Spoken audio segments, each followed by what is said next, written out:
All right, welcome back to The Deep Dive. Today, we're tackling a topic that I know a lot of traders, a lot of people are interested in. It's this whole idea of smart money. Smart money, right? And so we've got a ton of stuff to get into on that today, so I'm excited to kind of pull back the curtain on that and see what we can find. That's a good way to put it. I like that. So first off, what exactly are we talking about here when we say smart money? Like, what does that even mean in the trading world? Well, people always talk about following the smart money. And basically, it refers to the big players, the big institutions, the hedge funds, central banks, large asset managers, people with a proven track record, I guess you could say. So it sounds kind of similar to what the term means in gambling. Like, I know it's been used in gambling for a long time. Yeah, it has. It's been around. Mm. In gambling, the smart money's always been, those people who always seem to win, who always seem to be on the right side of the bet. Mm. And there's a perception there that maybe they've got they've got an edge, they've got some extra information. Right. Yeah. Some sort of insider edge. Yeah. Okay. So in investing, it's kind of the same. I mean, we're talking about those with a deeper understanding of the market, potentially even some, inside information. Yeah. Those who've been around the block, they've got a deep understanding of market dynamics and how everything works. And sometimes there's a perception that they've got, they get information maybe before the rest of us. Right. Okay. So if we wanted to, put names to faces or entities, I guess, what are some examples of these smart money players that we're talking about? Well, on the institutional side, you've got your hedge funds. They're probably the biggest example of smart money. Private equity firms. You've got high net worth individuals. People with lots of money to invest. And even corporate insiders. Like CEOs and CFOs who have a special insight into their company's performance. Right. And we're talking about some significant sums of money here, right? Not like, your average retail trader putting in a couple $1,000 trade or something. No, we're talking big money here. Your average smart money transaction is going to be in the tens of millions, if not billions of dollars. Yeah.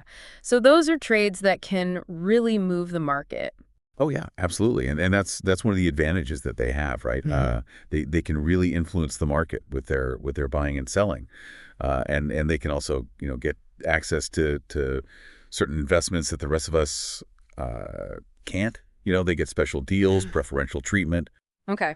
All right, so that kind of sets the stage for this concept of smart money and what it is.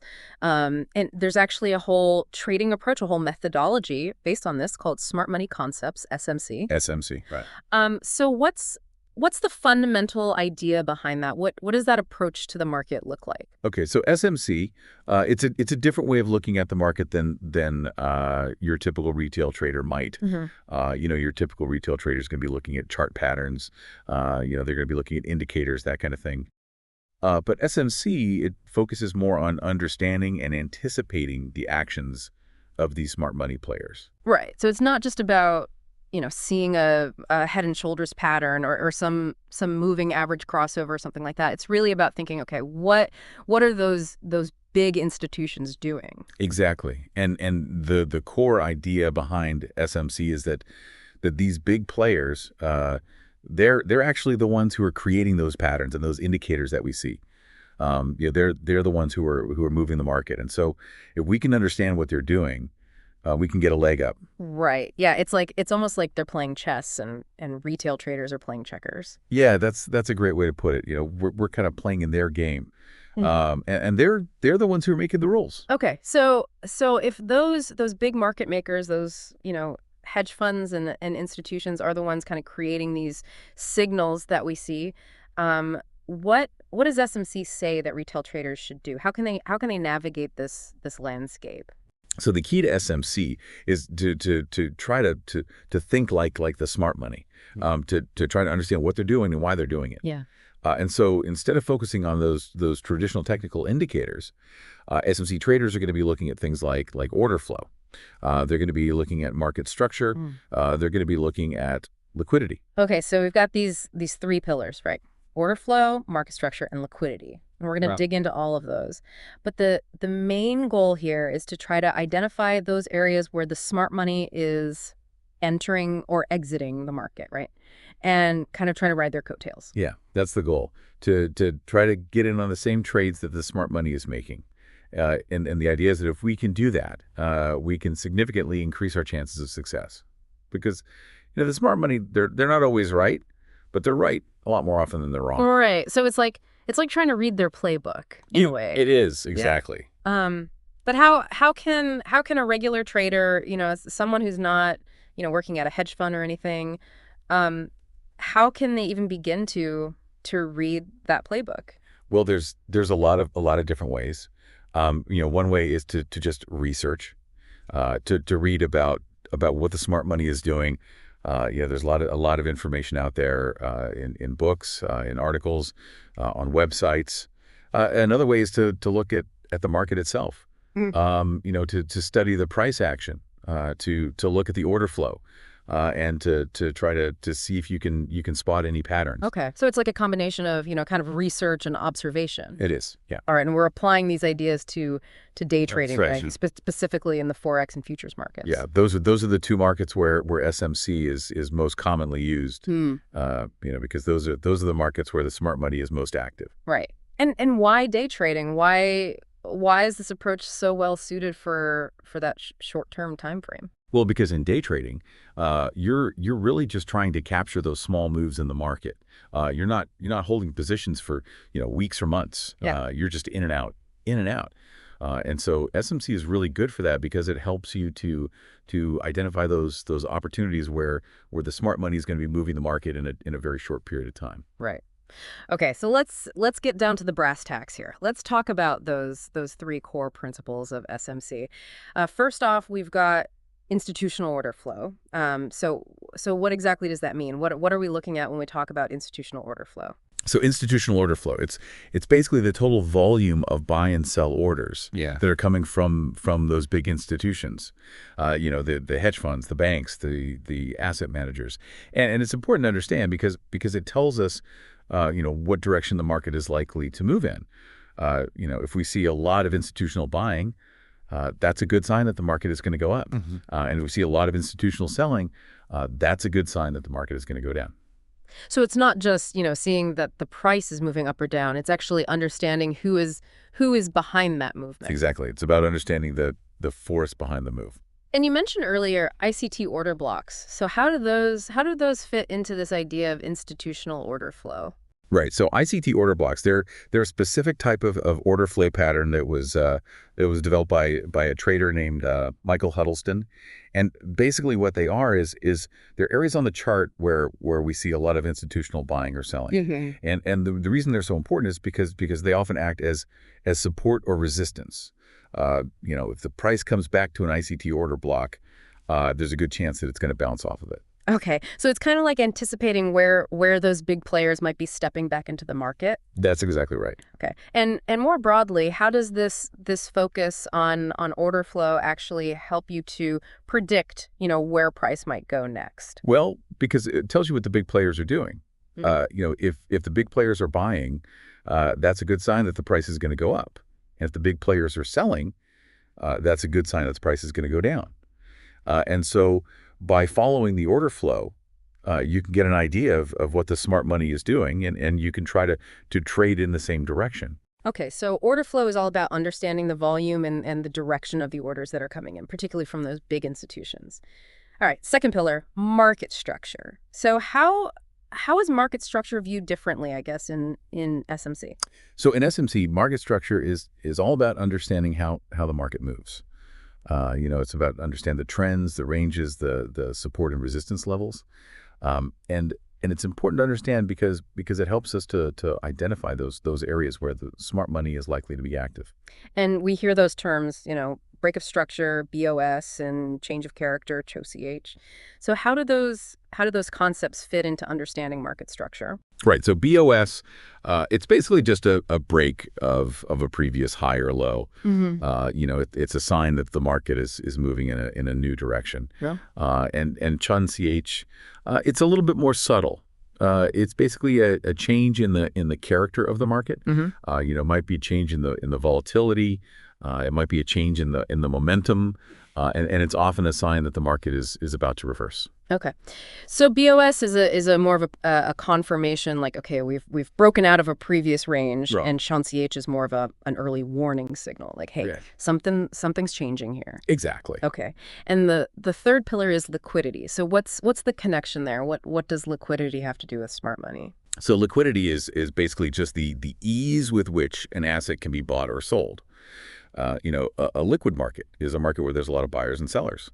And that's important for the smart money because they need to be able to get in and out of their positions quickly.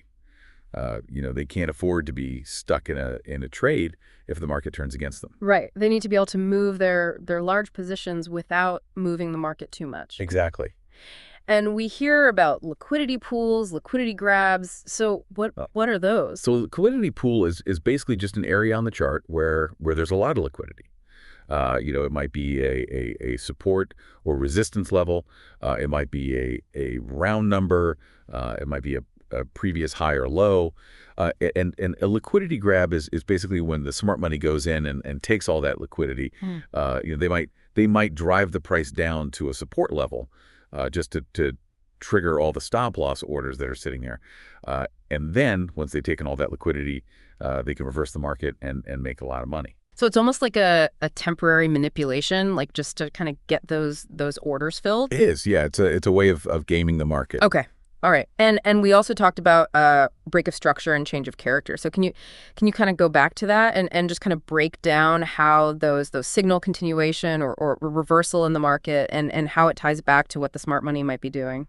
Right. So, as we said, a break of structure, it's a sign that the market is moving in a new direction. And it often happens when the smart money is entering or exiting the market. If we see a break of structure to the upside, that might be a sign that the smart money is buying. And if we see a break of structure to the downside, that might be a sign that the smart money is selling. Now, a change of character, it's a little bit more subtle, but it's basically a change in the character of the market. As we said, it might be a change in the volatility or the momentum, and it often happens when the smart money is changing their position in the market. They might be starting to take profits. They might be starting to reverse their position. Okay, so it's all about understanding the context of the market and kind of watching for those subtle shifts that might be signaling a change in sentiment or direction Yeah. from the big players. Okay, and we also talked about strong and weak highs and lows. So how does that play into SMC? Right. So strong highs and lows, they're basically just, the most recent highs and lows in the market. And they're important because they often act as support and resistance. If the price comes back to a strong high or low, there's a good chance that it's going to bounce off of it. Now, weak highs and lows, they're a little bit different. They're basically highs and lows that have been broken. They're no longer acting as support or resistance. And they can often be a sign that the market is about to reverse. Okay. So strong highs and lows, they're more likely to hold. Right. And weak highs and lows, they're more likely to be broken. Exactly. All right. Let's talk about points of interest, POIs. So what exactly are POIs and why are they so important in SMC? Right. So POI, it's basically just a price level on the chart where we think something interesting is going to happen. It might be a support or resistance level. It might be an order block.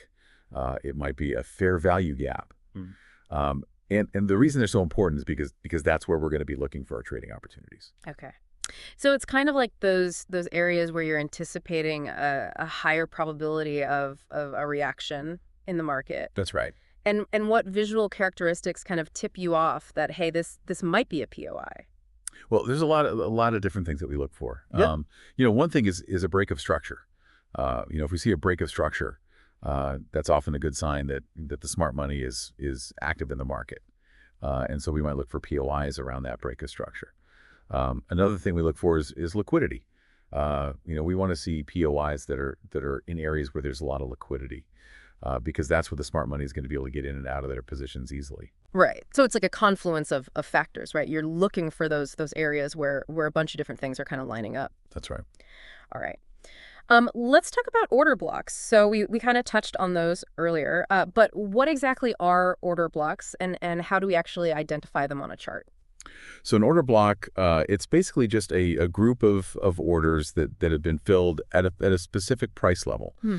Um, and they're important because they often act as support or resistance. Mm-hmm. If the price comes back to an order block, there's a good chance that it's going to bounce off of it. Now, the way we identify order blocks is by looking for areas on the chart where we see a lot of buying or selling. We might see a big green candle that's followed by a bunch of small red candles. And that might be an indication that there was a lot of buying at that price level. Right. Okay. So it's like a cluster of orders that have been filled and kind of left their mark on the chart. That's right. Okay. And when you see an order block, what's the main trading idea there? So the main trading idea is that when a price comes back to an order block, we want to be looking to buy or sell, depending on whether it's a bullish or a bearish order block. If it's a bullish order block, we want to be looking to buy when the price comes back to it.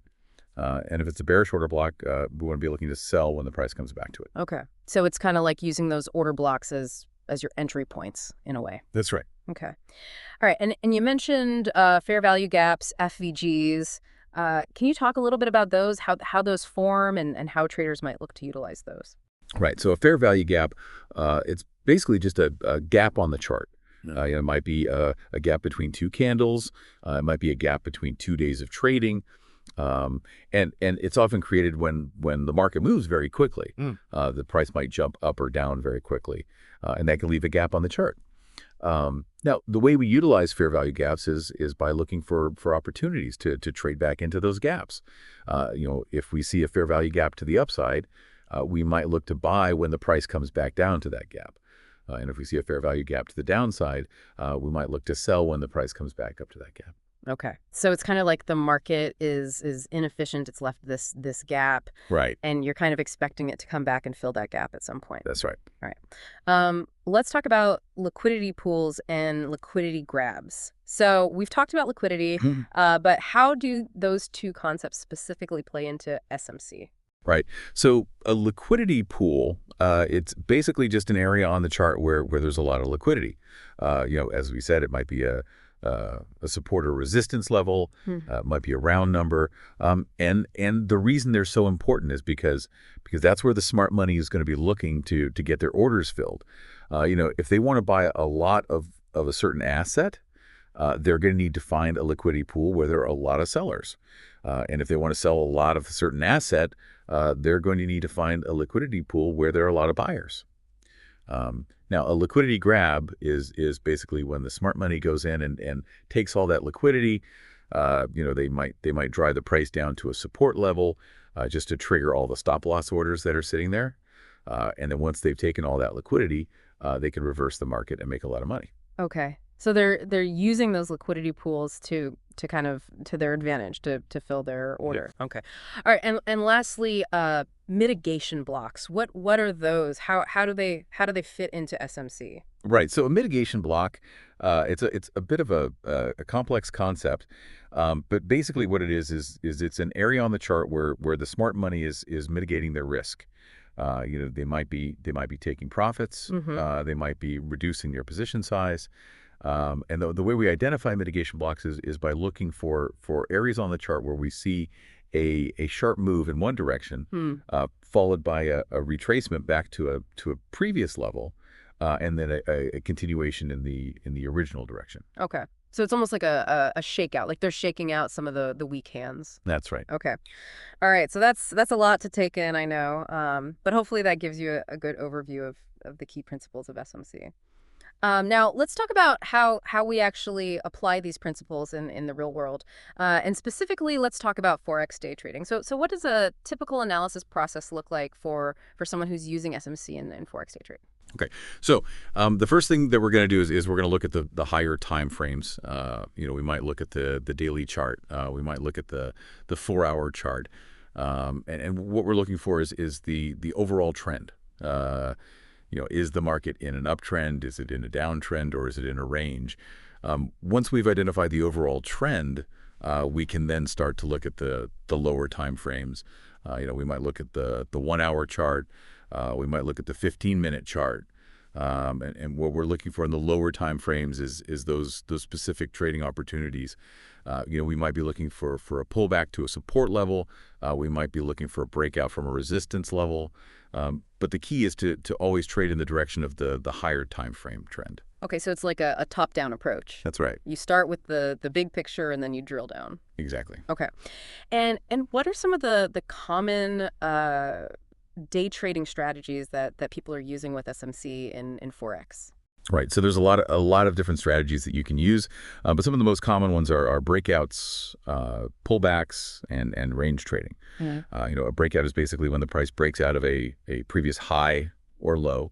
A pullback is when the price retraces back to a support or resistance level, and range trading is when the price is trading in a sideways range. Okay, so it's kind of like using those SMC concepts to identify those key levels and then trading around them. That's right. Okay, and how about futures? How is SMC different, or is it different in futures day trading? So SMC is basically the same in futures as it is in Forex. The principles are the same, but there are a few key differences. One difference is that the futures market is much more volatile than the Forex market. The price can move very quickly in the futures market. Another difference is that the futures market is more leveraged than the Forex market. You can trade with much higher leverage in the futures market. Right. So the risk is potentially greater as well. That's right. Okay. So what are some of the things that futures traders need to keep in mind when they're using SMC? Right.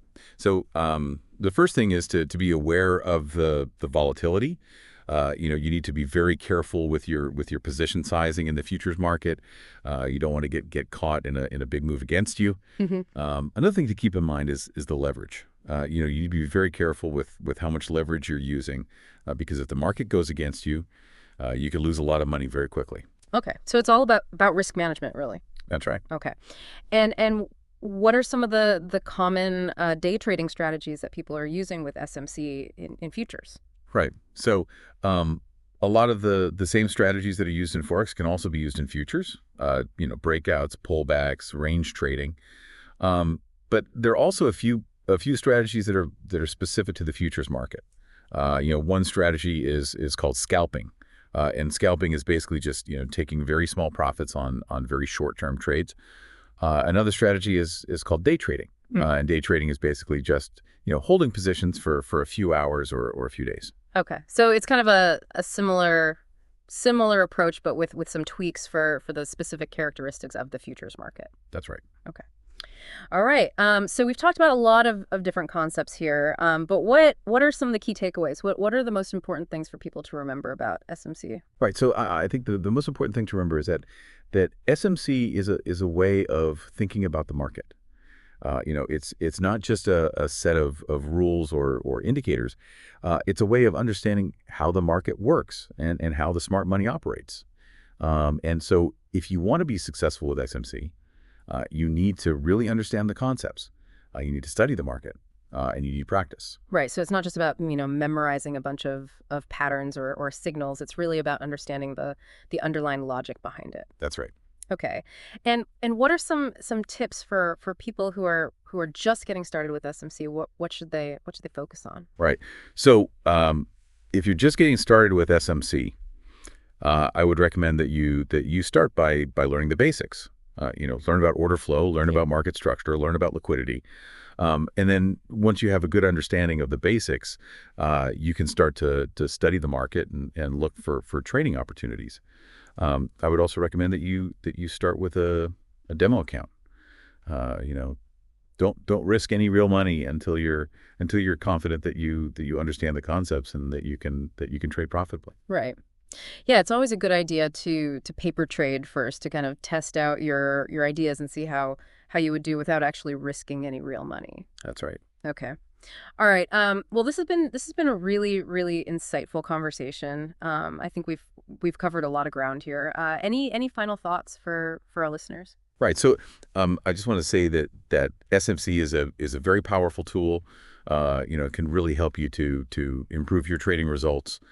But it's important to remember that it's not a holy grail. It's not gonna make you rich overnight.